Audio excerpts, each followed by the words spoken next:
Hi, this is Starkey Sowers, Director of Education for Clark's Nutrition and Natural Foods Market. Welcome again to another Plus Program training series. Today's topic, Female Health, Part 2. These video series are basically designed to kind of give you a little behind the scenes look, so to speak, in some of the training things that we do here at Clark's Nutrition and Natural Foods Market. So I hope you enjoy this.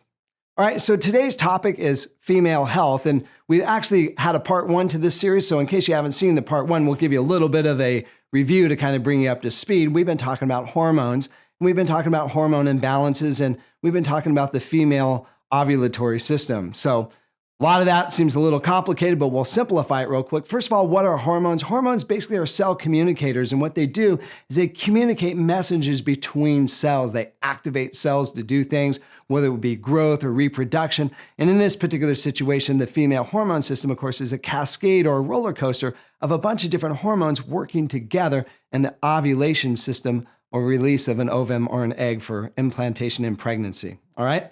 So we covered PMS, we covered perimenopause, and today we're going to talk about menopause as well as also breast cancer awareness and breast cancer protection. So let's get into menopause. And so when we look at menopause, menopause, of course, is the end or the cessation of ovulation. So each and every female gets a certain amount of eggs, and they release those on a monthly basis. And so what happens at one particular point in time, there actually becomes an end to those eggs that was actually given to you at birth. And so that's what menopause is. And once again, when we think of menopause, it's real critical to remember that's just a normal portion or a normal cycle that happens with females. One time they almost considered this to be like a medical condition. It's not a medical condition at all. It actually is just a normal cycle. So when we look at menopause, one of the things we need to remember as menopause starts to come about, there's a reduction in the hormones that regulate the menstruation cycle. So progesterones, estrogens, and testosterones. And so as they decrease, there's some health risks that actually increase. And so when we look at the health risks that actually increase, they're going to be two factors. Number one, it's going to be the bone health, because remember, when it comes to bone health and osteoporosis, the hormones actually activate what we call the osteoblasts, which actually help to synthesize calcium into the bone. And so when menopause begins or actually gets into that phase, the first 3 to 5 years, we see a marked decrease in these particular hormones, which really increase the risk of osteoporotic fractures as well as osteoporosis. So we've got to be real careful to be mindful of these natural hormone cycles, all right? So in that, what we want to do also is look at what we call cardiovascular protection. It seems that estrogen has a very strong cardiovascular protective factor on what we call the bad cholesterols or the LDLs. It almost kind of is like this magic potion, so to speak. It prevents those LDLs from creating or causing atherosclerotic plaque. So once again, as those hormone levels decrease, we see an increased risk in particular types of cardiovascular disease risk factors. So we've got to be real mindful of this. So what can we do in the prevention of this? So number one, what we can do is actually, we can do two things. Number one, we can look at exercise and we look at diet. And so when we look at these two factors, a couple things happen. Number one, exercise has a great preventative factor for osteoporosis. What it does is it actually helps to activate what we call the osteoblastic cells, which estrogens and progesterones and testosterones do. So when we exercise, especially weightlifting exercises or weight-bearing exercises, it activates these cells so the body will synthesize calcium into those tissues. The other thing that exercise does is also helps to reduce blood pressure. The other thing it does also helps to calm the brain and calm the mind and helps to calm the mood. The other thing that it also does too is it also helps to prevent cardiovascular risk factors. So exercise, in my opinion, seems to be one of the number one things that we can do.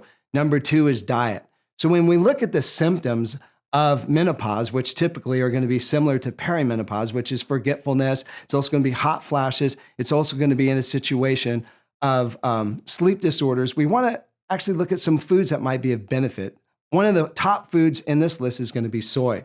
One thing we know about soy is it has phytoestrogens, along with flax and some other different types of nuts and seeds. These phytoestrogens actually help to kind of satisfy the demand, so to speak, for estrogen, kind of calm the body. They're very protective for bone health. They're very protective for cardiovascular disease situations. And they're also very protective for other different things and satisfying what we call like some of the instabilities of hormones, especially like with hot flashes. So soy foods definitely still kind of stays on that list. And there's been a lot of concern about soy foods. But when we look at the review, it seems that soy foods kind of still stay at the top of the list for not only help with prevention of symptoms, but also helping with alleviation with some of the risk factors.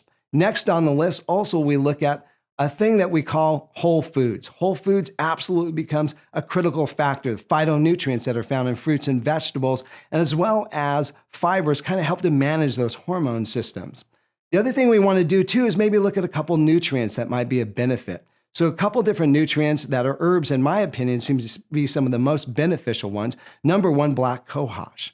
Black cohosh not only satisfies the demand of estrogens in the brain, but the other thing that it does, it also has a protective factor for bone health.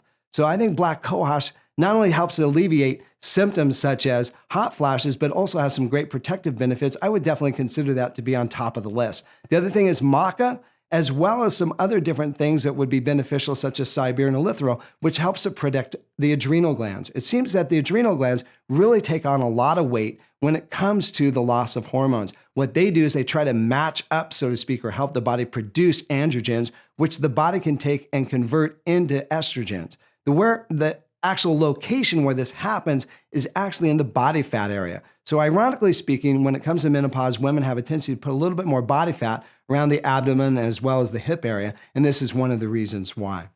All right, so final note on the menopause also is good amounts of B vitamins seems to be a great benefit. All right, so let's look at breast health and also the prevention of breast cancer. Of course, breast cancer seems to be exploding as far as its awareness. We know for sure the best prevention is early detection when it comes to breast cancer. So early detection would also mean that regular trips to the doctor would be absolutely essential. Two factors when it comes to reducing the risk in this situation. Number one is going to be exercise. It hits the top of the list. In fact, there seems to be about a 60% reduction in the risk factors for breast cancer if you exercise on a regular basis. So what does regular basis means? Well, it's about 4 to 5 times a week and roughly about 20 to 30 minutes. It can be all sorts of different types of exercise. It can be walking, it can be Pilates, it can be any type of yoga, weightlifting, anything of that nature would hit the bill, no question about it. So second on the list is dietary considerations. Not only the fruits and vegetables and the phytonutrients like we were talking about, as well as some of the soy foods might be of great benefit. The other thing that we look at is cruciferous vegetables such as broccoli, cauliflower, Brussels sprouts. What we know about these particular vegetables is they have what is known as indole-3-carbinol as well as a substance called DIM, diindomethane, what actually kind of conjugates or grabs onto the bad estrogens such as estradiol that are a risk factor for breast cancer and helps the body eliminate them. And finally on the list as well too is a couple other different substances such as the B vitamins as well as zinc and magnesium seem to be a great factor to help in the prevention of this as well. This is Starkey Sowers, Director of Education for Clark's Nutrition and Natural Foods Market, thanking you for watching another Plus program, Training Video.